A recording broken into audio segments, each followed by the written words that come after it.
Hello everyone, welcome to our YouTube channel. तो इस video में हम डिस्कस करेंगे B.ed सेकेंड ईयर की book 1 that is paper 1 knowledge and curriculum और स्टार्ट करेंगे यूनिट 1 से।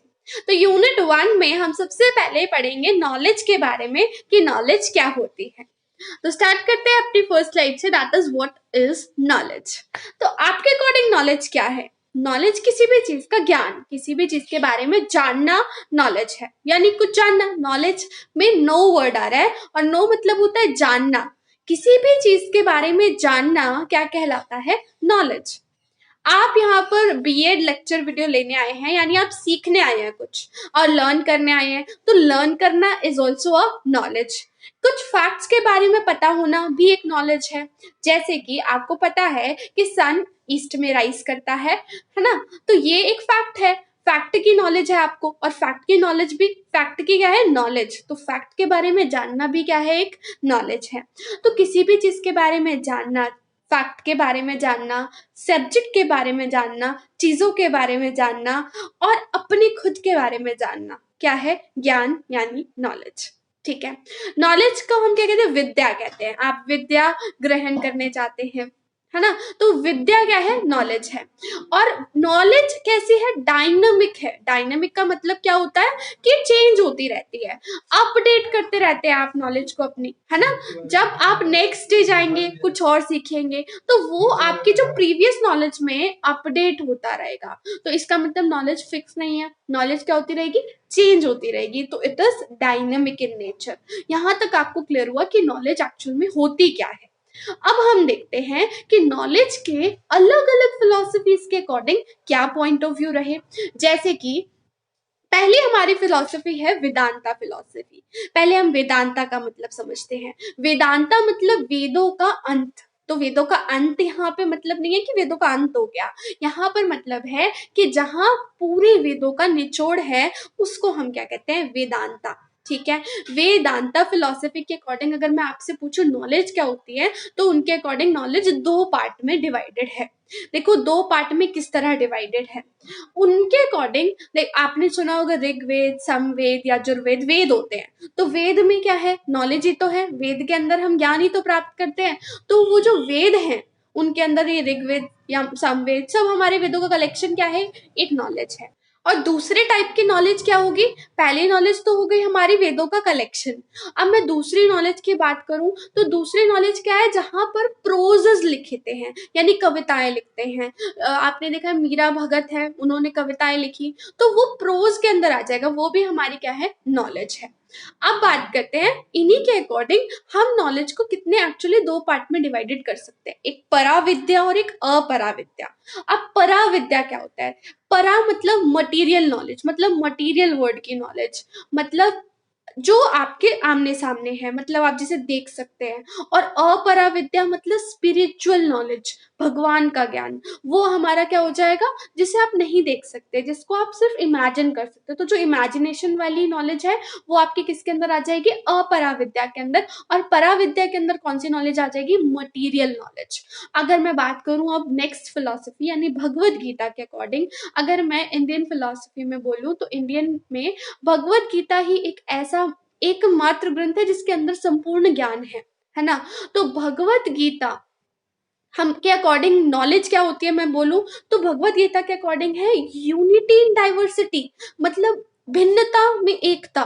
मतलब हम सब अलग अलग हैं लेकिन सब एक साथ मिलकर रहते हैं। तो इसी को हम कहते हैं असली ज्ञान। अगर हमारे अंदर ये ज्ञान है तो वही हमारी रियल नॉलेज है। और इनके अकॉर्डिंग मतलब वो प्योर नॉलेज है भगवत गीता के अकॉर्डिंग। और वो भी नॉलेज को दो ही पार्ट में डिवाइड करते हैं, पराविद्या और अपराविद्या। वही सेम है। परा हमारा मटेरियल नॉलेज और अपरा हमारी कौन सी नॉलेज हो गई? Spiritual knowledge. ठीक है। अब हम बात करते हैं मीमांसा फिलॉसफी के अकॉर्डिंग नॉलेज क्या होती है। देखो मीमांसा फिलॉसफी के अकॉर्डिंग नॉलेज वो सही है जो वैलिड है। वैलिड मतलब जहां जिसका प्रूफ है, जिसको आपने हर जगह से देख लिया कि हाँ ये सही आ रही है, तो वो हमारी क्या है? Valid knowledge. और ये वहां परा और अपरा बोला गया था, यहाँ इसको सीधा वर्ड दिया क्या? मटेरियल नॉलेज और स्पिरिचुअल नॉलेज। ठीक है। यहाँ पर अगर मैं बोलूं मीमांसा फिलॉसफी के अकॉर्डिंग नॉलेज दो तरह की हो गई, मटेरियल नॉलेज और स्पिरिचुअल नॉलेज। ठीक है। और इनके अकॉर्डिंग रियल नॉलेज कौन सी होगी, जो वैलिड है, यानी जिसका हम टेस्ट कर सकते हैं, आपने सब जगह से उसे प्रूफ देख लिया है, वो वैलिड नॉलेज है, यानी जो हमें किताबों के द्वारा ज्ञान मिलता है वो वैलिड ज्ञान है, उसको हम कहेंगे कौन सी, वैलिड नॉलेज। और ये किसके अकॉर्डिंग है, मीमांसा फिलॉसफी के अकॉर्डिंग। अब मैं वैल्यूज की बात करती हूँ। देखो वैल्यू क्या होता है, जैसे मॉरल वैल्यू, वैल्यू सबसे जरूरी है एक इंसान के अंदर, और इसीलिए आपने देखा है स्कूल में डिसिप्लिन सिखाया जाता है, रूल्स एंड रेगुलेशन फॉलो होते हैं, वो किस लिए, ताकि बच्चे के अंदर वैल्यू इनकलकेट हो जाए, और वही हमारा रियल ज्ञान है। किसी भी ज्ञान को प्राप्त नहीं कर सकते जब हमारे अंदर डिसिप्लिन नहीं है। तो वैल्यू हमारी कौन कौन सी वैल्यू होती है, एक तो मॉरल वैल्यू, मॉरल वैल्यू का मतलब जहां हमें सही और गलत क्या है उसका ज्ञान हो, तो वही हमारी नॉलेज है। जब हमें ये पता चल पाए कि क्या सही है और क्या गलत, तो वो तो हो गई हमारी मॉरल नॉलेज। ठीक है। उसके बाद सोशल, सोशल वैल्यूज होनी चाहिए, मतलब सोशल एडिकेट्स कह सकते हो आप, कि समाज में हमें किस तरीके से रहना चाहिए। तो moral values, social values, cultural value, ये सारी जो वैल्यूज है मिला के बनती है टोटल वैल्यूज के अकॉर्डिंग जो रियल ज्ञान होता है। और ऐसा कहा जाता है कि वैल्यू एक बच्चा एक पर्टिकुलर इंस्टीट्यूट से सीख सकता है या घर से सीख सकता है, इसीलिए स्कूल के अंदर भी बच्चों को वैल्यूज सिखाई जाती है। आगे बात करते हैं बुद्धिज्म के अकॉर्डिंग नॉलेज क्या है। बुद्धिज्म की बात करूं तो उनके अकॉर्डिंग नॉलेज क्या है, हर प्रकार की नॉलेज होना, यानी सबसे पहले अक्षर का ज्ञान, क्योंकि कोई भी चीज सीखने से पहले एक इंसान किसका ज्ञान करता है, अक्षर का, यानी वर्ड। तो सबसे पहले उनकी होती है वर्ड नॉलेज, यानी ज्ञान किसका, अक्षर का, मतलब शब्द का ज्ञान। उसके बाद आता है क्राफ्ट्समैनशिप, मतलब छोटी छोटी चीजें बनाने का ज्ञान। तो उनके अकॉर्डिंग नॉलेज क्या है, जो भी हम अपनी रियल लाइफस्टाइल में जो भी चीज गैदर करते हैं, जो भी चीजें हमें आती हैं, वो उनके अकॉर्डिंग क्या है, रियल नॉलेज। तो पहली हो गई वर्ड की, यानी अक्षर की ज्ञान। उसके बाद आगे क्राफ्ट्समैनशिप, क्राफ्ट्समैन। उसके बाद मेडिकल नॉलेज, मतलब थोड़ा थोड़ा हमें मेडिकल का भी ज्ञान होना चाहिए, कि अगर हम ये बीमार पड़ गए तो हमें ये दवाई लेनी होगी, ये भी तो ज्ञान है ना। अगर ज्ञान ही नहीं होगा तो हम किस तरह से अपने आप के साथ इस जिंदगी को बिता पाएंगे। और अगली यानी लास्ट नॉलेज इनके अकॉर्डिंग क्या थी, स्पिरिचुअल नॉलेज, यानी कि भगवान का ज्ञान, यानी कि इमेजिनेशन का ज्ञान। तो ये हमारी थी डिफरेंट कॉन्सेप्ट किसके, नॉलेज के। अब हम आते हैं टाइप्स ऑफ नॉलेज। तो टाइप्स ऑफ नॉलेज पहले मैं आपको बताती हूँ, एक्सपीरियंस के बेसिस पर टाइप्स ऑफ नॉलेज दो तरह की होती है। देखो कोई भी चीज को सबसे पहले आप, अगर आप यहाँ पर सबसे पहले वीडियो को देखने आए हो, ठीक है, तो आपने ना बुक पढ़ी है, ना ही आपने अभी क्लास में कहीं सुना है, और आप सबसे पहले मेरी वीडियो को देखने आ गए, इसका मतलब आप बिना एक्सपीरियंस के इस लेक्चर को सुन रहे हैं। तो ये हो गई आपकी प्रायोर नॉलेज, मतलब एक्सपीरियंस से पहले प्राप्त किया हुआ ज्ञान। फिर आएगी पोस्ट प्रायर नॉलेज, मतलब एक आपको एक्सपीरियंस मिल गया और फिर आप उसकी नॉलेज लेने जा रहे हो, तो आप क्या कर पाओगे, कंपेयर कर पाओगे कि कौन सी नॉलेज सही और कौन सी गलत है। तो नॉलेज अगर मैं एक्सपीरियंस के बेसिस पे देखूं तो प्रायर और पोस्ट प्रायर दो तरह की नॉलेज होती है। उसके बाद ये जितनी भी नॉलेजेस है, देखो मैं आपको ये टाइप्स ऑफ नॉलेज कराऊंगी, और उसके बाद यहीं से आपको ये बेसिस ऑफ एक्वायरिंग नॉलेज और ये method of acquiring knowledge clear हो जाएंगे। बस आप इस टाइप ऑफ नॉलेज को ध्यान से सुनना। देखो ज्ञान कितने प्रकार का है, ये टाइप है ना। अब टाइप किस पे डिपेंड करता है, मैं जहां से ज्ञान को अर्जित कर रही हूँ। टाइप्स ऑफ नॉलेज, देखो टाइप्स ऑफ नॉलेज मैं आपको करा रही हूँ, तो टाइप्स ऑफ नॉलेज मतलब ज्ञान के प्रकार, और ज्ञान के प्रकार मतलब नॉलेज के टाइप्स किस पे बेस्ड होंगे, सोर्सेस पर, मतलब आपने जहां से सोर्स, जिस सोर्स से आपने उस नॉलेज को ग्रास्प किया, जिस सोर्स से आपने उस नॉलेज को लिया, उस सोर्स पे आप डिपेंड करते हो कि वो आपकी कौन सी टाइप के अंदर जाएगा। तो पहले हम पढ़ते हैं अथॉरिटेटिव नॉलेज। ध्यान से समझो, अथॉरिटेटिव नॉलेज में एक वर्ड आ रहा है अथॉरिटी, और अथॉरिटी किसको कहते हैं, कोई भी एक ऐसी अथॉरिटी, जैसे स्कूल एक अथॉरिटी है, ठीक है, रिकॉग्नाइज्ड अथॉरिटी है। आप वहां पे जब नॉलेज लेने जाते हो तो आपको पूरा भरोसा होता है कि वो आपको जो भी बता रहे हैं वो सही बता रहे हैं, यानी वहां पर आपको एक वैलिड नॉलेज मिलती है। तो जो भी आप किसी अथॉरिटी से गेन करते हैं, या किसी बुक से, कोई स्पेसिफाइड बुक है किसी राइटर की, बिल्कुल वो पब्लिश्ड है, तो यानी कि वो एक बार क्या करी गई है, वेरीफाई करी गई है, तो वो भी एक तरह की अथॉरिटी हो गई।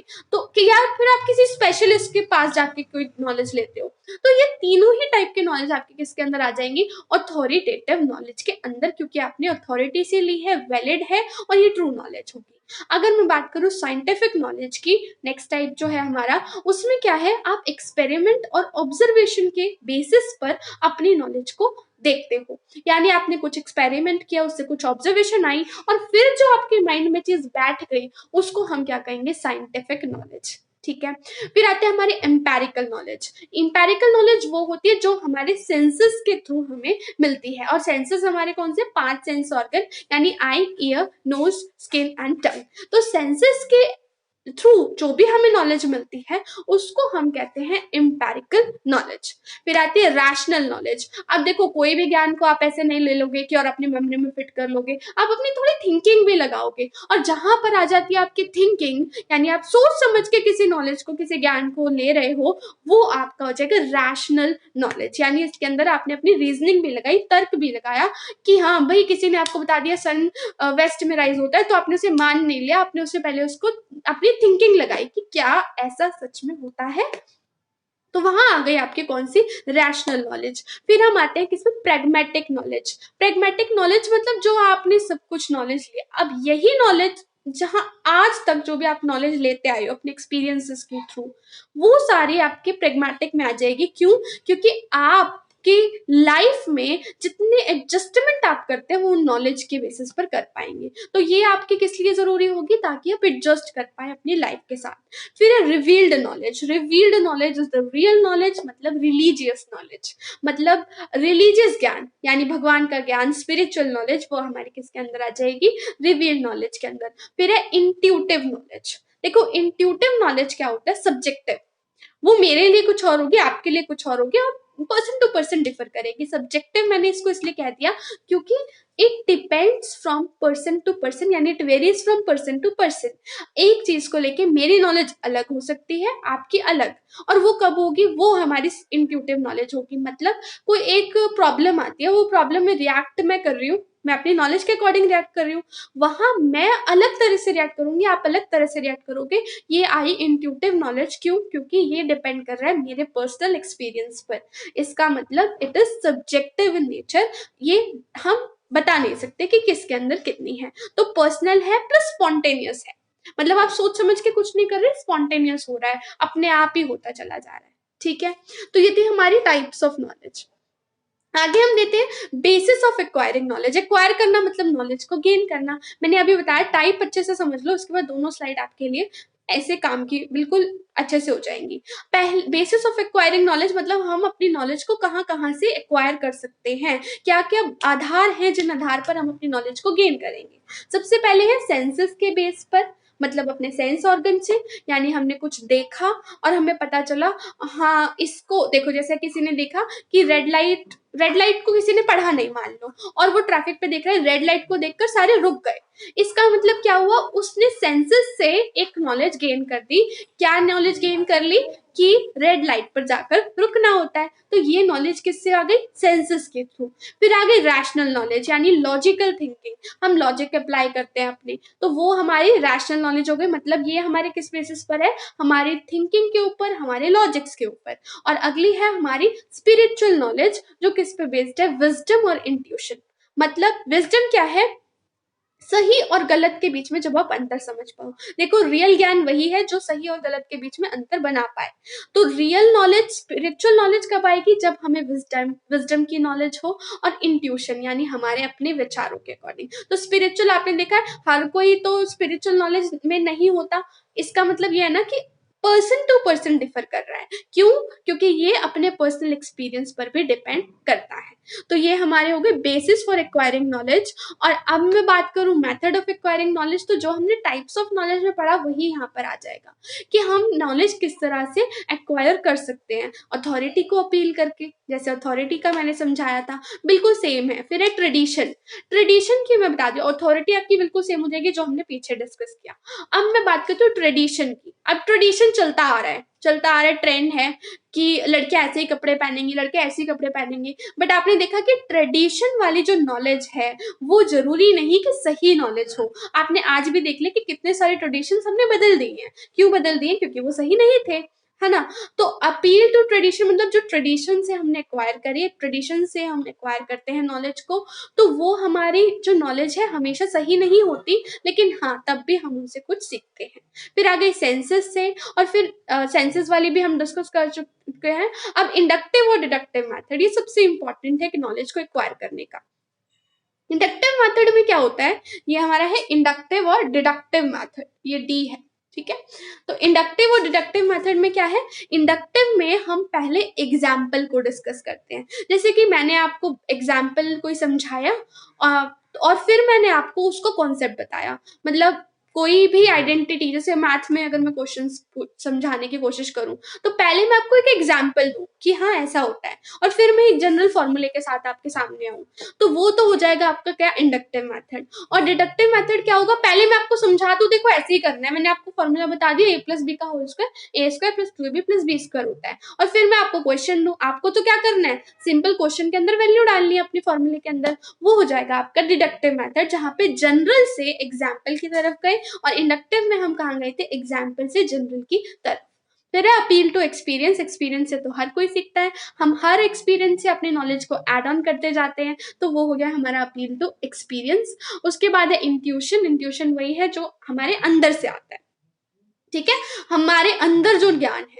फिर concentration and meditation, important point, मतलब हम अपनी नॉलेज को बढ़ा सकते हैं कैसे। कंसंट्रेशन एक प्रोसेस है, किस तरह का प्रोसेस, जहाँ पे बिल्कुल हम शांत मन से हम अपनी एक मतलब एकाग्र होकर एक अपनी तीसरी बिंदी को देखते हैं, मतलब यहाँ पर फोकस करते हैं। कंसंट्रेशन होता है फोकस, मेडिटेशन, तो उससे क्या होता है, हमें रियल नॉलेज की प्राप्ति होती है, वो स्पिरिचुअल वर्ल्ड में आप चले जाते हैं। फिर है ऑब्जर्वेशन और रिलेटेड प्रोसेस, मतलब ऑब्जर्वेशन के थ्रू भी आप बहुत सी चीजें सीखते हैं, है ना, देख के सीखना, वो तभी आपने टीचिंग लाइन में आपने शायद बिल्कुल, बच्चा देख के ज्यादा अच्छे सीखता है, करके ज्यादा अच्छे सीखता है, तो वो सब आ गया ऑब्जर्वेशन, मतलब हम जहाँ पर देख के चीजों को सोच सीखते हैं। और प्रॉब्लम सॉल्विंग तो है ही, जब हम किसी भी बच्चे को पढ़ा रहे हैं, तो वो जितनी ज्यादा प्रॉब्लम सॉल्व करेगा उतना ज्यादा सीखेगा।